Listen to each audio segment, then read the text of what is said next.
Kalena dhamma sawanang etamang kalamutamang. Video part 9. Khotbah tentang Salekha Sutta. Judul asal A Discourse on the Salekha Sutta oleh Mahasi Sayadaw. Penerjemah bahasa Inggris U. Ayemaung. Penyunting bahasa Inggris Biku P. Sala. Penerjemah bahasa Indonesia Indra Anggara. Penyunting bahasa Indonesia Budi S.H.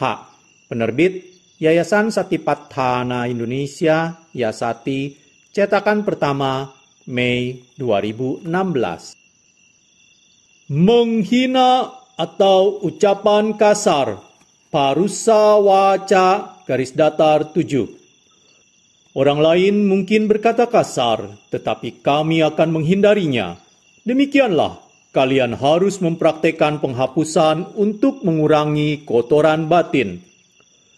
Ucapan kasar atau parusa waca berarti ucapan seperti menghina, mencaci maki, dan mengutuk.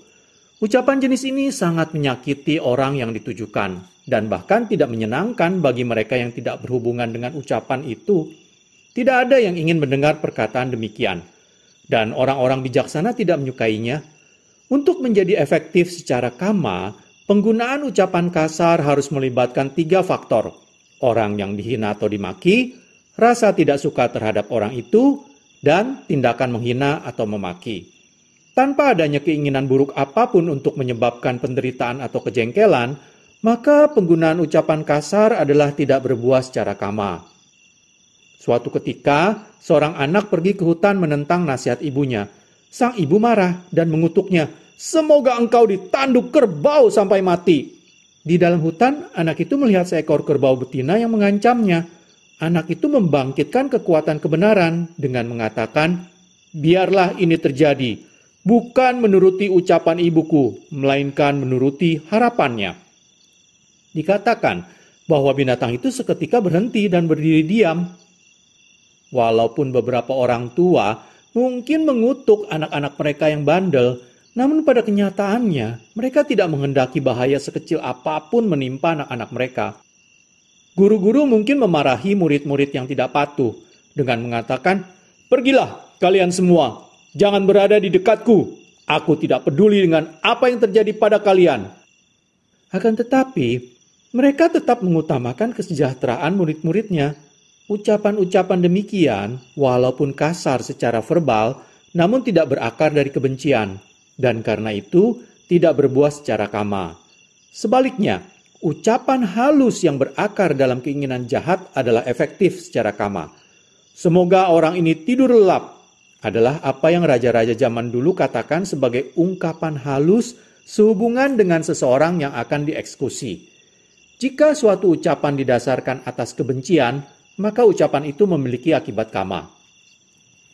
Kita harus menghindari menghina dan memaki. Kita harus mengucapkan hanya kata-kata yang memotivasi dengan cara yang benar, lembut, menyenangkan, dan patut diterima. Kita harus mengatasi penggunaan ucapan kasar melalui komitmen pada aturan moral dan konsentrasi pada objek meditasi. Kita harus bersandar pada meditasi pandangan terang ketika menghadapi objek-objek indria yang tidak menyenangkan.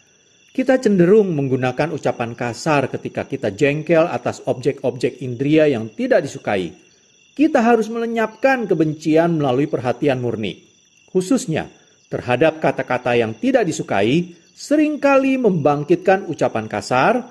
Oleh karena itu, kita harus benar-benar penuh perhatian ketika kita mendengar kata-kata yang tidak menyenangkan. Seorang yang menaklukkan melalui perhatian murni. Di kampung halaman saya, Seikhun, di distrik Swebo, terdapat seorang meditator yang sangat penuh perhatian.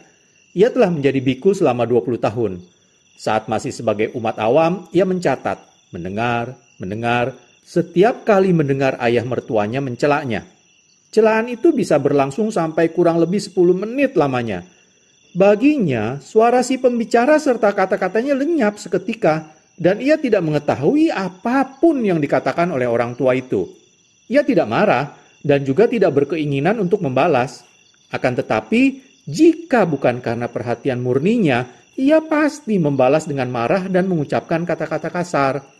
Ini adalah cara yang sangat efektif untuk mengatasi kebiasaan berbicara kasar. Siapapun dapat mengikuti cara ini. Hal ini juga membantu mengatasi kemarahan dan memastikan pemadaman sepenuhnya atas kebiasaan tersebut saat meditator itu mencapai jalan mulia melalui pengembangan pengetahuan pandangan terang.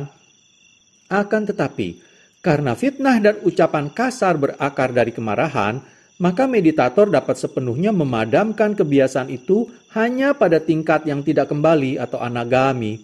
Tingkat memasuki arus atau sotapanna hanya memastikan padamnya ucapan buruk yang bisa membawa menuju alam rendah.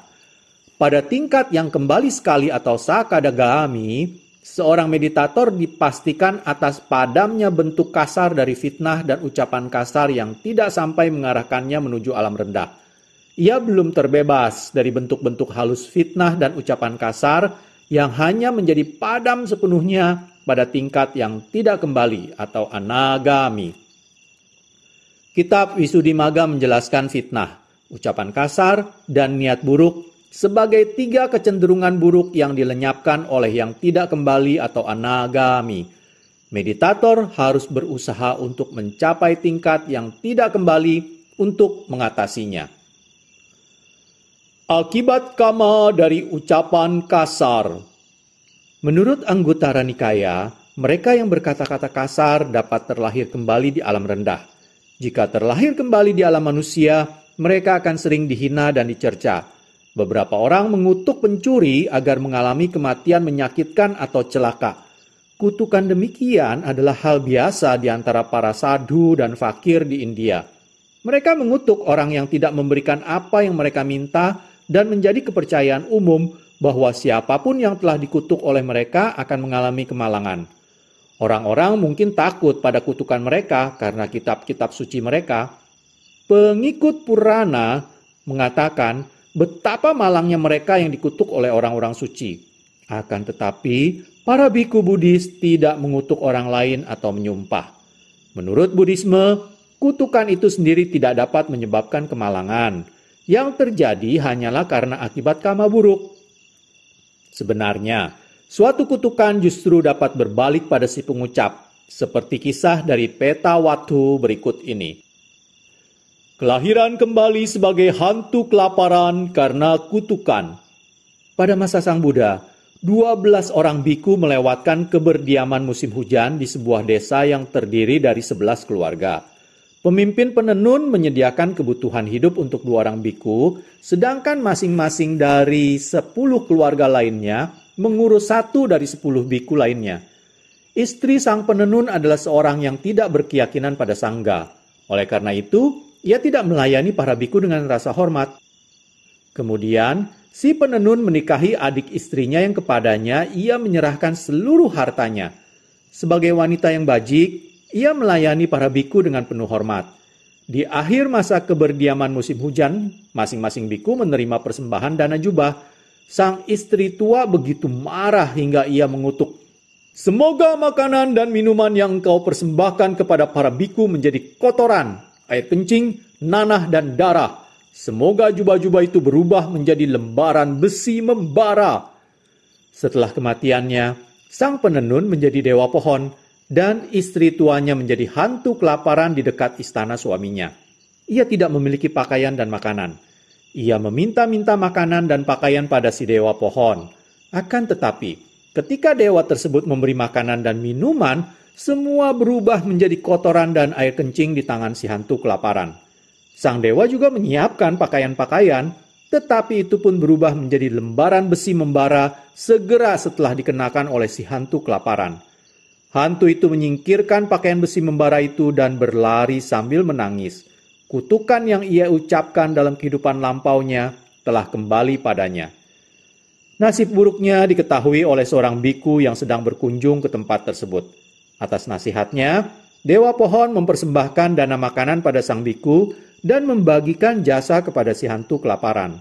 Baru kemudian, si hantu kelaparan dapat memakan makanan surgawi dan ia menjadi sehat.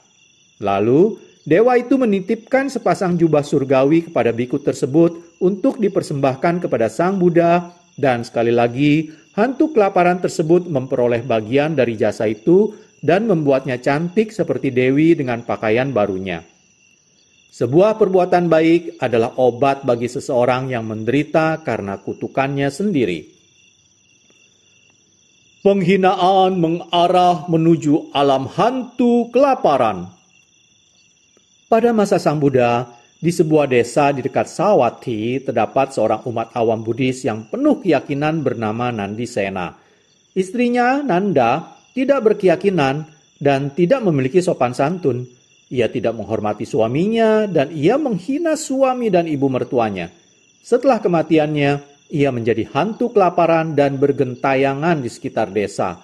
Suatu hari, ia muncul secara tiba-tiba di hadapan Nandi Sena, memperkenalkan diri sebagai mantan istrinya, dan menghubungkan kelahiran kembalinya di alam hantu kelaparan dengan kekasarannya, ketidakhormatannya terhadap suami, dan kebiasaan menghinanya pada kehidupan lampaunya. Kehidupan sebagai hantu kelaparan adalah harga yang harus ia bayar atas kekasarannya terhadap suaminya yang baik. Dengan meminta maaf kepada sang suami, ia mungkin akan terbebas dari akibat karma yang merugikan itu. Tetapi, wanita seperti Nanda tidak melakukan hal seperti itu. Nandi Sena memberikan jubahnya dan menyuruh hantu kelaparan tersebut memakainya. Kemudian mengikutinya kembali ke rumah supaya ia bisa memperoleh pakaian dan makanan. Akan tetapi, si hantu kelaparan berkata bahwa ia hanya dapat memperoleh hal-hal seperti itu jika Nandi Sena memberikan persembahan kepada para biku yang memiliki moral baik. Nandi Sena melakukannya dan membagi jasanya kepada hantu kelaparan itu, dan si hantu kemudian berkata, "Sadhu, sadhu, bagus sekali, bagus sekali." Ia lalu memperoleh makanan dan pakaian surgawi dan menjadi cantik bagaikan Dewi. Kisah-kisah ini menunjukkan bagaimana penghinaan mengarah menuju alam rendah. Balasan karma bagi mereka yang menghindari ucapan kasar dan berbicara dengan lembut adalah persis sebaliknya. Mereka yang berbicara dengan lembut dan memiliki toleransi terhadap hinaan, alih-alih membalas kembali dengan hinaan, akan terlahir kembali di alam surga. Terdapat banyak kisah dalam Wimanawatu yang mengilustrasikan balasan karma demikian. Jika terlahir kembali di alam manusia, orang-orang akan berbicara padanya dengan lemah lembut dan ia hanya mendengar suara-suara yang menyenangkan. Penghindaran ucapan kasar juga bermanfaat dalam kehidupan saat ini. Seseorang yang berbicara dengan halus akan disayang oleh semua orang. Ia dihargai dan tidak memiliki konflik dengan teman-temannya. Kita seharusnya mengembangkan kebiasaan berbicara dengan lembut. Kita tidak boleh berbicara ketika sedang marah. Pertama-tama, kita harus mengatasi kemarahan melalui perhatian murni dan lalu berbicara dengan lembut. Kita akan mendapatkan keuntungan dari praktek ini di sini dan saat ini. Omong kosong atau gosip, sampapalapa, garis datar 8. Kita juga harus menghindari bergosip yang tidak ada kaitannya dengan kebenaran, dengan kesejahteraan diri sendiri, dengan dhamma, atau dengan instruksi-instruksi Sang Buddha. Gosip adalah pembicaraan tidak penting yang tidak layak untuk diingat. Singkatnya, gosip adalah penggambaran keliru atas fiksi sebagai fakta. Akan tetapi, pada umumnya, orang-orang menyukai fiksi. Dengan imajinasi cerdas mereka, para penulis menghasilkan novel-novel populer yang habis terjual dalam sebulan. Ada banyak permintaan atas buku-buku mereka. Sebaliknya, buku-buku spiritual dibaca hanya oleh sedikit orang karena buku-buku itu tidak memiliki daya tarik massal seperti halnya karya-karya fiksi. Kebanyakan novel menuruti keinginan orang banyak dan mengubah kemakmuran dan kemalangan hidup manusia menjadi fiksi dengan berbagai uraian panjang lebar. Mengikuti praktek penghapusan, kita harus bertekad untuk menghindari mengucap, menulis, atau menyebarkan apapun yang tidak penting dan tidak bernilai. Seseorang yang mempraktekkan penghapusan hanya akan membicarakan apa yang benar dan berguna atau tentang dhamma dan yang layak diingat. Bahkan ketika kita berbicara dengan bijaksana, kita harus berbicara pada saat yang tepat. Selain itu, kita tidak boleh berbicara secara berlebihan. Bahkan dalam pembicaraan kita tentang dhamma, kita harus memperhatikan situasi. Jika Anda berkata terlalu banyak pada seseorang yang tidak memiliki kecondongan pada spiritual, maka ia akan takut mendengarkan Dhamma. Dan jika Anda terus-menerus mendesaknya untuk berlatih, ia akan segera meninggalkan Anda. Anda harus bijaksana dan mengajarnya secara bertahap pada waktu yang tepat. Akan tetapi, ketika berbicara dengan seorang sahabat karib, kita harus ingat pada kisah Gatikara dan mendorongnya secara terus-menerus agar tertarik dalam Dhamma. Kisah Gatikara. Pada masa Buddha Kassapa, terdapat seorang pengrajin tembikar bernama Gatikara. Ia adalah seorang siswa awam yang telah mencapai tingkat yang tidak kembali. Suatu hari, ia mengajak temannya Jotipala sebanyak 3 kali untuk pergi menemui Sang Buddha. Jotipala keberatan dan mencela Sang Buddha. Jotipala bukanlah seorang biasa, ia adalah bodhisatta. Akan tetapi, sebagai seorang Brahmana dengan kepercayaan religius yang mendalam, ia memiliki pandangan yang rendah kepada Sang Buddha. Karena itu, ia menolak dengan sinis nasihat pengrajin tembikar. Kepercayaan tradisional sungguh kuat, karena itu Gatikara, si pengrajin tembikar, mengajak Jotipala ke sungai untuk mandi. Setelah mandi, Jotipala mengenakan kain pinggangnya dan berdiri sebentar untuk mengeringkan rambutnya saat si pengrajin tembikar kembali mendesaknya untuk menemui Sang Buddha di kediaman beliau di dekat sana. Gatikara mengajaknya 3 kali dan setiap kalinya Jotipala menolak seperti sebelumnya. Kemudian si pengrajin tembikar menarik kain pinggang temannya dan sekali lagi mengajaknya menemui Sang Buddha. Namun sia-sia. Akhirnya, si pengrajin tembikar mencengkram rambutnya dan mengulangi ajakannya. Jotipala terkejut. Ia bertanya-tanya, mengapa seorang pengrajin tembikar berkasta rendah berani menyentuh rambutnya? Ia berpikir, mungkin si pengrajin tembikar berani melakukan itu karena keyakinan pada gurunya, Sang Buddha. Oleh karena itu, ia bertanya kepada si pengrajin tembikar, apakah hal ini begitu penting hingga engkau mencengkram rambutku? Ya, ini penting, jawab si pengrajin tembikar. Setelah dengan serius mempertimbangkan permohonan si pengrajin tembikar, Jotipala menyimpulkan bahwa hal itu adalah persoalan serius, sehingga setuju untuk mengunjungi Sang Buddha bersama dengan temannya. Setelah bertemu Sang Buddha dan mendengarkan Dhamma, ia beralih keyakinan dan bergabung dalam sangga. Karena ajakannya pasti membawa manfaat bagi temannya, si kasta rendah, pengrajin tembikar yang hina, mendesak Brahmana berkasta tinggi. Pertama-tama melalui kata-kata, kemudian dengan menarik kain pinggangnya, dan akhirnya dengan mencengkram rambut. Kegigihannya berkontribusi pada kesejahteraan spiritual temannya, dan temannya sangat bersyukur. Demikian pula, pada masa kini, walaupun beberapa orang pada awalnya tidak tertarik pada Dhamma, mereka mendatangi pusat meditasi kami untuk bermeditasi karena ajakan gigih teman-teman mereka. Melalui kebajikan dari usaha dan potensi kama mereka, maka mereka memperoleh pengalaman spiritual yang karenanya mereka menjadi sangat berhutang budi pada teman-teman Dhamma mereka. Ada banyak meditator demikian, dan pengalaman mereka membuktikan bagaimana dorongan gigih seringkali terbayarkan. Itulah mengapa Dhamma memiliki sifat datang dan melihat atau ehipasiko. Dhamma mengundang setiap orang untuk mengujinya. Bagaikan seseorang yang menyukai makanan lezat akan berterima kasih pada orang yang mengundangnya berpesta. Demikian pula, meditator yang telah memiliki pengalaman spiritual akan berterima kasih pada orang yang mendorongnya berlatih Dhamma. Oleh karena itu, kita harus gigih dalam mendorong sahabat-sahabat kita untuk mempraktekkan meditasi Satipatthana. Di antara khotbah-khotbah yang layak diperhatikan adalah khotbah tentang kesejahteraan atau attha dan juga ajaran atau disiplin winaya berkenaan hal-hal duniawi. Dengan kata lain, kita harus membicarakan apa yang bermanfaat atau yang memajukan urusan kita sehari-hari. Akan tetapi, para biku harus menghindari jenis pembicaraan apapun yang dilarang dalam winaya Pitaka. Bahkan, seorang awam yang bermeditasi harus menghindari pembicaraan binatang atau tiracana kata, yang berarti pembicaraan apapun yang tidak selaras dengan kemajuan spiritual. Pembicaraan jenis ini adalah tentang raja-raja, para pencuri, pemberontak, para menteri, bala tentara, makanan, minuman, pakaian, sanak saudara, kendaraan, desa, pemukiman, laki-laki, perempuan, dan sebagainya.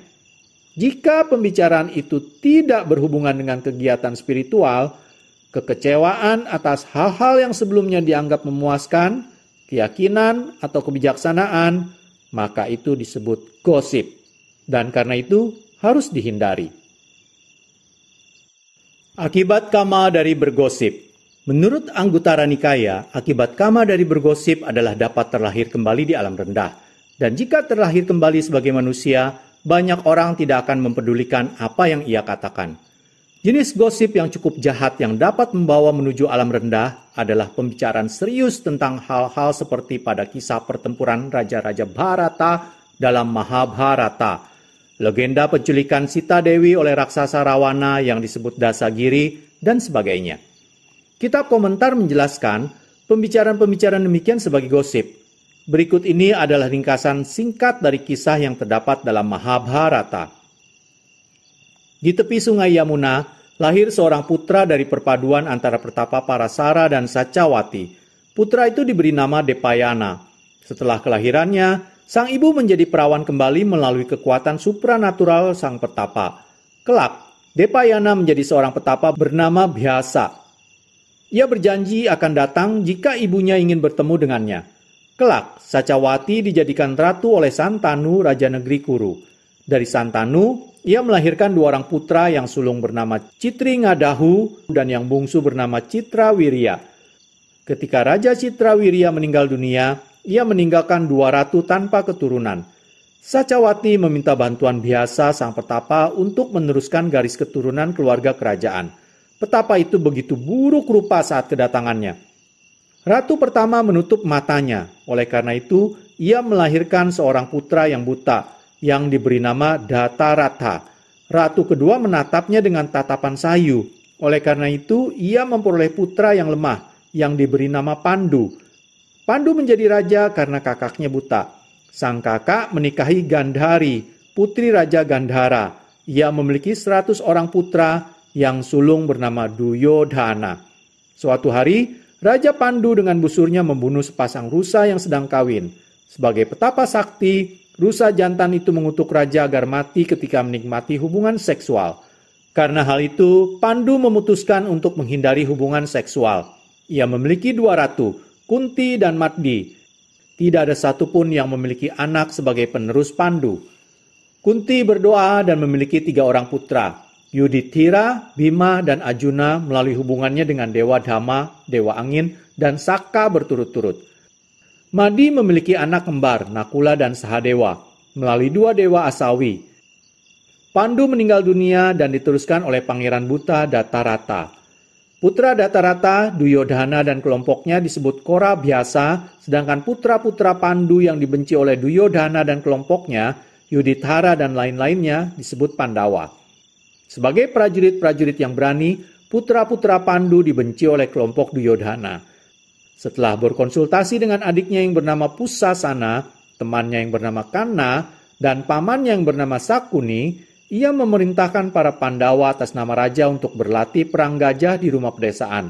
Rencananya adalah membakar rumah dan membunuh mereka ketika terlelap di malam hari. Akan tetapi, karena diperingatkan oleh Widura, seorang bijaksana, Kunti dan kelima putranya melarikan diri dan selamat dari kematian. Kendati demikian, mereka harus menanggung penderitaan di dalam hutan belantara dan kelima pangeran harus bersembunyi dengan menyamar sebagai Brahmana. Kisah ini juga menceritakan bagaimana Bhima membunuh 2 raksasa pemakan manusia. Kelak, dengan menyamar sebagai para Brahmana, kelima pangeran menghadiri upacara pemilihan calon suami Kandha, putri Raja Negeri Pancala. Sang putri harus mengalungi bunga pada calon suami pilihannya. Pertemuan itu juga dihadiri oleh Duyodhana dan kelompoknya, serta oleh para pangeran setempat. Kakak Kandha mengumumkan nama para calon untuk memperkenalkan mereka kepada sang putri. Pemilihan dilakukan melalui pertandingan keterampilan. Peserta secara berurutan berusaha untuk menarik tali busur, tetapi tidak ada yang berhasil. Karena seorang kusir dari kelompok Duryodhana berhasil menarik tali busur, dan ketika ia akan menembak sasaran, sang putri berteriak bahwa ia tidak akan memilihnya. Akhirnya, Arjuna yang menyamar sebagai seorang Brahmana menarik tali busur, menembak, dan mengenai sasaran. Kanha mengalunginya dan memilihnya. Tetapi Arjuna berkata bahwa ia tidak hanya menjadi istrinya, dan menurut tradisi keluarga, ia akan menjadi istri dari kelima bersaudara. Ia sedikit mirip dengan kisah Kanha Dewi dalam Kunala Jataka. Pertempuran pecah antara para pangeran yang dipimpin oleh Duryodhana dan para sepupunya yang dipimpin oleh Yudhithira. Dan mereka saling membunuh satu sama lain. Peperangan ini dijelaskan dalam Mahabharata. Orang-orang diharapkan untuk menerima semua ini sebagai fakta dan mendengarkan kisah ini berulang kali. Siapapun yang melafalkan atau mendengarkannya dengan sungguh-sungguh dapat dipastikan akan mencapai kebebasan dari segala kama buruk dan menuju alam yang lebih tinggi setelah kematian. Ramayana memberitahukan kepada kita dengan jelas bagaimana istri Rama yang bernama Sita Dewi diculik dan dibawa ke Sri Lanka oleh raksasa bernama Rawana, dan bagaimana Rama menyerang Rawana dengan bantuan monyet bernama Hanuman dan menemukan sang istri. Mereka yang melafalkan dan mendengarkan kisah ini juga akan dijamin pasti mencapai alam surga pada saat kematian. Sesungguhnya, orang-orang cerdas yang bukan kaum Hindu ortodok pasti mengetahui bahwa kisah-kisah ini adalah mitos dan karangan.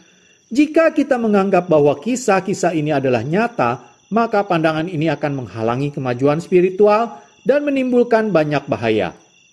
Oleh karena itu, mendorong orang lain untuk percaya pada kisah-kisah demikian akan membawa seseorang menuju alam rendah dan menjadi kurang kredibilitasnya jika terlahir kembali di alam manusia. Menurut kitab komentar, mendengarkan cerita-cerita gosip adalah berbahaya secara kama bagi seseorang yang mempercayainya. Visuddhimagga dan kitab komentar lainnya mengatakan bahwa meditator dapat mengatasi ketertarikan pada gosip hanya pada tingkat kearahatan. Oleh karena itu, kita dapat mengasumsikan bahwa ketertarikan pada 30 jenis pembicaraan binatang yang tidak membawa ke arah alam rendah masih ada pada tingkat jalan mulia yang lebih rendah dari kearahatan. Akibat kama dari menghindari gosip adalah lawan dari bahaya yang menimpa seseorang yang bergosip. Seseorang yang menghindari gosip menuju ke alam yang lebih tinggi setelah kematiannya. Dan jika terlahir kembali sebagai manusia, ia akan dihormati dan dipercaya oleh orang lain. Ketamakan Abhija _9. Anda juga harus menghindari ketamakan atau abhija. Ketamakan adalah kehendak untuk memiliki benda milik orang lain secara tidak sah. Akan tetapi, dalam Salekha Sutta, keinginan indria sebagai rintangan konsentrasi juga dijelaskan sebagai ketamakan. Demikianlah, kita harus menganggap ketamakan ini sebagai dua jenis keinginan, yaitu keinginan yang menghasilkan perbuatan jahat dan keinginan yang muncul hanya dalam pikiran. Kita memiliki jenis ketamakan pertama ketika kita menginginkan benda milik orang lain. Di sini, ketamakan bukan dalam arti berniat untuk membeli benda itu, melainkan niat untuk memilikinya secara tidak sah. 4 jenis ketamakan. Ketamakan sebagai rintangan batin atau niwarana ada 4 jenis. 1. Keinginan biasa. 2. Keinginan jahat atau papicha. 3. Kerakusan, mahicha. Dan 4. Ketidakpuasan, atricha. 1. Keinginan biasa adalah keinginan atas sesuatu yang dilihat atau didengar atau diketahui seseorang. Jenis keinginan ini adalah sulit untuk diatasi dengan tekad atau hanya dengan niat. Keinginan ini akan mendominasi kita selama kita belum terbebas dari keserakahan atau lobha. Meditator harus mewaspadainya. Saat kemunculannya, meditator harus mengamati dan mencatat dan menghalaunya. 2. Keinginan jahat, papicha, adalah kerinduan pada penghormatan dan pemujaan dari orang lain, walaupun ia tidak layak menerima penghormatan itu. Beberapa orang suka memberikan kesan bahwa mereka memiliki keyakinan yang sebenarnya tidak mereka miliki, memiliki integritas moral yang tidak mereka miliki, memiliki pengetahuan yang tidak mereka miliki, telah mempraktekkan dhamma meskipun mereka tidak mempraktekannya, telah mencapai absorpsi walau tanpa pencapaian apapun. memiliki pengetahuan pandangan terang atau kekuatan supranatural yang sebenarnya tidak mereka miliki, menjadi para mulia atau arahan tanpa memiliki ciri-ciri para mulia tersebut. Beberapa orang berpura-pura menjadi arahan untuk menyesatkan orang lain. Mereka menyambut orang-orang yang menganggapnya sebagai arahan. Keinginan untuk dihormati dan dihargai atas kualitas yang tidak dimiliki disebut keinginan jahat. Salekha Sutta menekankan perlunya membebaskan diri dari jenis keinginan ini. 3. Kerakusan atau mahinca adalah keserakahan yang berlebihan. Seorang yang dilanda keserakahan yang tidak pernah tercukupi, tidak pernah puas dengan apa yang ia miliki. Ia ingin memiliki segala sesuatu secara berlebihan dan ia ingin memiliki segala sesuatunya dengan kualitas yang lebih baik. Adalah penting untuk mengurangi jenis keserakahan ini. 4. Ketidakpuasan atau atricha adalah keinginan atas sesuatu yang menjadi milik orang lain dengan keyakinan bahwa benda itu lebih baik daripada yang telah ia miliki. Dengan kata lain, ini adalah ketidakpuasan. Usaha untuk mengatasi ketidakpuasan adalah penting karena banyak orang menderita secara sia-sia akibat pencarian mereka atas sesuatu yang baru yang mereka pikir adalah lebih baik daripada yang lama. Ajaran di dalam sutta-sutta tentang ketamakan pada pokoknya berkaitan dengan ketamakan yang menghasilkan perbuatan jahat. Oleh karena itu, saya akan menjelaskan lebih jauh tentang hal ini. Ketamakan adalah keinginan untuk memperoleh sesuatu yang menjadi milik orang lain dengan cara yang tidak sah. Pada masa sekarang ini, jenis keinginan demikian tampak mendominasi banyak orang. Ada perbincangan dan nasihat-nasihat mengenai cara-cara untuk mendapatkan properti milik orang lain. Sebagai hasilnya, terdapat orang yang jelas-jelas ingin memiliki benda-benda yang bukan milik mereka. Pada kenyataannya, mereka tidak mungkin dapat mewujudkan mimpi mereka. Bagaimanapun juga, ketika kita berpikir untuk mendapatkan properti orang lain, pikiran buruk tersebut muncul bersama dengan konsekuensi akibat kamanya. Jika kita ingin mempraktekkan penghapusan, kita tidak boleh memendam pemikiran demikian, melainkan harus berusaha untuk mendapatkan apapun yang kita inginkan hanya dengan cara-cara yang sah. Kita harus membeli dengan harga yang pantas dan dengan jujur mencari uang untuk membayarnya. Pikiran tamak itu sendiri adalah efektif secara kama dan akibatnya mungkin cukup kuat untuk membawa menuju alam rendah. Niat untuk mencuri atau merampas adalah lebih serius lagi, karena adanya kehendak yang mendahului tindakan kriminal. Yang lebih buruk tentu saja adalah tindakan yang sesungguhnya.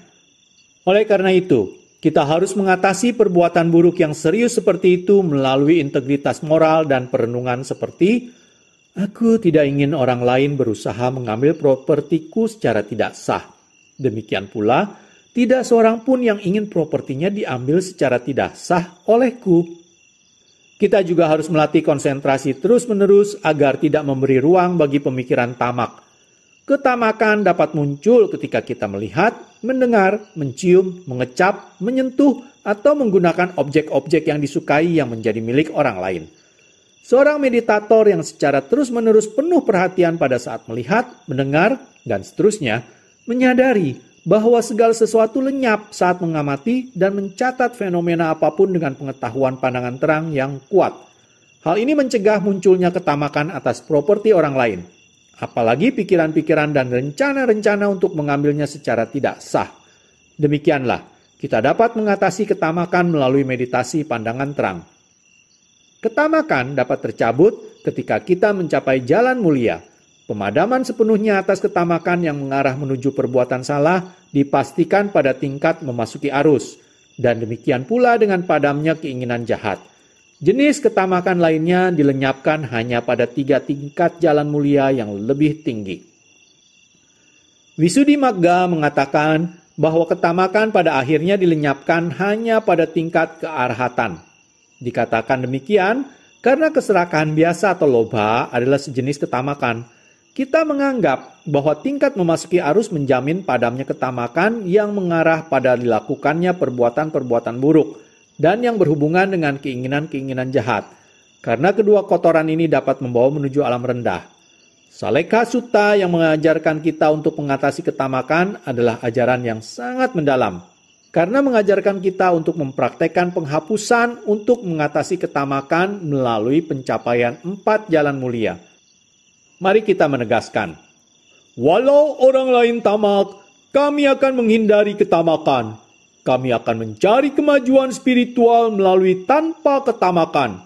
Kami akan mengakhiri kotoran batin dari ketamakan melalui tanpa ketamakan. Niat buruk, vyapada, garis datar 10. Niat buruk, vyapada adalah niat jahat untuk membunuh atau menghancurkan makhluk lain.